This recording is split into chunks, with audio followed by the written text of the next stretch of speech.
हमारे पास एक क्वेश्चन है, यदि ए की आय बी की आय से 20% कम है तो बी की आय ए की आय से कितने प्रतिशत अधिक होगी। मेरे बच्चे इसे एक वर्ड में करते हैं, एक मतलब एक लाइन में करते हैं, इसका आंसर क्या होगा। अगर देखो एक बात दे रखी है हमारे पास सवाल में 20%, तो 20% की जो फ्रैक्शन वैल्यू हुआ करे वो कितनी हुआ करे, तो आप लोग बेहतर तरीके से बता रहे होंगे कि भैया जी इसकी वैल्यू हो रहा है 1/5। कम कह रहा है तो काय का निशान लगाना होगा बेटे, माइनस का लगाना होगा। अब आंसर क्या आएगा बेटे, बस एक लाइन में बता देंगे। देखो ऊपर वाली वैल्यू तो एक रखनी है, माइनस तो प्लस लगा कर लिख देना, और बेटे 5 में से 1 घटाएंगे तो कितना बच रहा होगा 4। तो 1/4 जो फ्रैक्शन वैल्यू हो रहा है वो किसके प्रतिशत के बराबर हो रहा है, तो आप लोग बेहतर तरीके से बता रहे होंगे। वो होती है हमारे पास 25% के बराबर होती है। यानी कि B4 क्या होगा बच्चों, हमारा आंसर क्या होगा।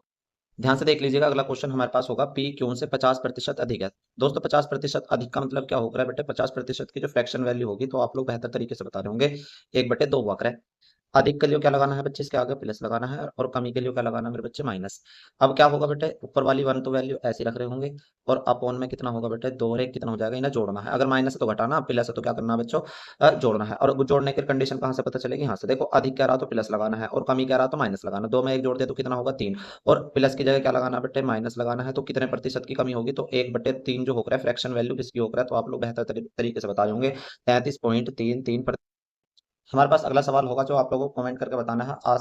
आसाराम की अनियमित काम करने की आदतों के कारण उनका वेतन 20% कर दिया गया है, लेकिन कुछ महीनों के बाद उनके वेतन को बढ़ाकर मूल वेतन के बराबर कर दिया गया। उसके वेतन में प्रतिशत वृद्धि क्या होगी बेटे, कमेंट करके बताना है। 25%, 20%, 33% या 30% होगी बेटे, कमेंट करके बताना है। और बच्चों अगर ऐसी ट्रिक देखनी है तो बच्चों ध्यान से इस चैनल को बच्चों क्या करना है, सब्सक्राइब करना है बेहतर तरीके से। बच्चों बहुत मदद मिलेगी आप लोगों को कोई से भी एग्जाम में। Thank you.